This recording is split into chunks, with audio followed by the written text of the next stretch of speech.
Saya pernah baca satu kisah pengakuan bagaimana seorang anak, seorang remaja, dia boleh keluar Islam.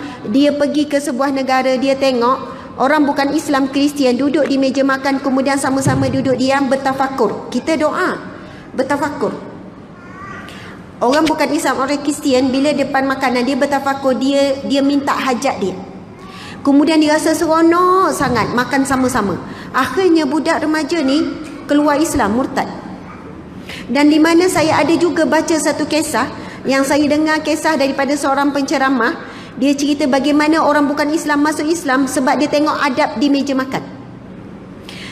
Dua orang ni asyik bergaduh. Orang bukan Islam, dia bergaduh je selalu. Lepas tu dia hadir ke suatu tempat majlis orang Islam, makan talam beramai-ramai. Kan ini sunnah Nabi. Nabi tak pernah makan seorang. Pernah sahabat Nabi kata, "Ya Rasul, kenapa aku makan tak kenyang?" Rasul kata, "Kamu makan dengan siapa? Makan seorang-seorang. Kamu kena makan berjemaah. Kalau kamu makan seorang tak kenyang, makan berjemaah baru kenyang. Walaupun portion jadi makin sedikit, tapi barakah." Masya Allah. Dan makan dalam talam itu sunnah Nabi dengan para sahabat. Kemudian dia pun tengok, kenapa orang Islam ni makan dalam satu talam, ada tangan hitam, ada tangan berbulu, ada tangan yang segini, macam geli, dia rasa geli. Tapi dia makan juga, dia makan. Lama-lama dia rasa seronok. Lepas tu dia dengan isteri ni nak bercerai dah ni, orang bukan Islam. Dia pun kata, "Jom kita cuba makan macam orang Islam makan dalam satu bekas." Dia orang pun cuba makan sekali. Lama-lama tu daripada yang bergaduh, selalu bergaduh, lama-lama makin kurang bergaduh. Lama-lama berkasih sayang.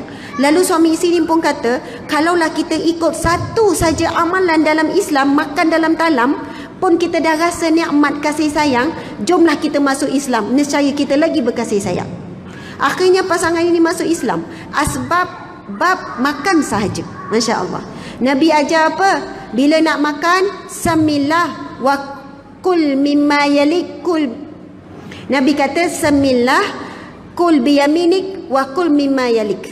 Nabi kata, sebutlah nama Allah dan makanlah dengan tangan kanan, dan juga makan apa yang dekat. Kita kan hidang banyak hidangan, ada sayur, ada sambal belacan, ada lauk. Masing-masing ambil yang paling dekat dulu. Ada yang ambil sayur dulu, ada yang ambil sambal belacan dulu. Kemudian barulah tak berebut semua tuju kepada lauk. Itulah hikmah yang besar, mengajar supaya kita bertasamuh ataupun kita saling mengalah. Subhanallah. Ni dah lebih masa ya. Oh, ada masa sikit lagi, 10 minit lagi, Masya Allah. Okey, seterusnya mesti ada undang-undang dalam rumah tangga kita. R, ini yang penutup lah ni, R ni. Tak sempat pergi G dengan A, tapi nak sebut dulu jugalah G dengan A tu apa. R ni tentang Rasulullah, bagaimana nak hidupkan Rasulullah dalam rumah tangga kita. Dan ini sempena meledu Rasul kan. Tapi saya nak sebut, kalau siapa yang nak tulis lah G tu apa, G tu saya nak tuliskan sebagai gangguan. Telefon ini antara satu gangguan yang sangat besar. Ramai mana wanita hari ini dia tak keluar daripada rumah, tetapi dia bergaul bebas melalui telefon. Dia boleh bergurau senda dengan lelaki lain melalui telefon. Dia tak keluar rumah, suri rumah. Daripada telefon dia boleh mengumpat dengan ramai orang, walaupun dia duduk seorang kat rumah.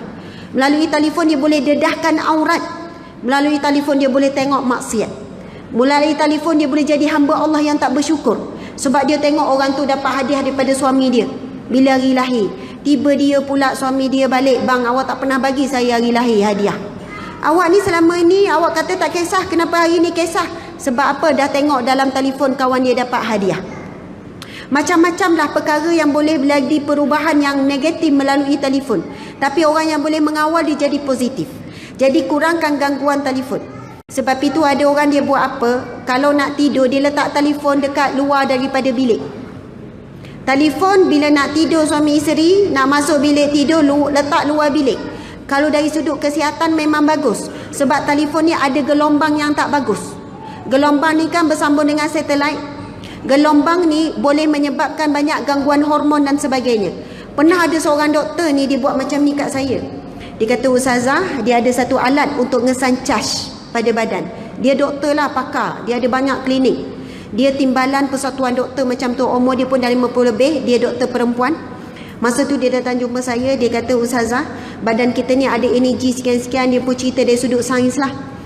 Dia kata hormon, masalah hormon, masalah Apa lagi ni, imunisasi kita, kekebalan badan kita pada sakit, pada letih dan sebagainya.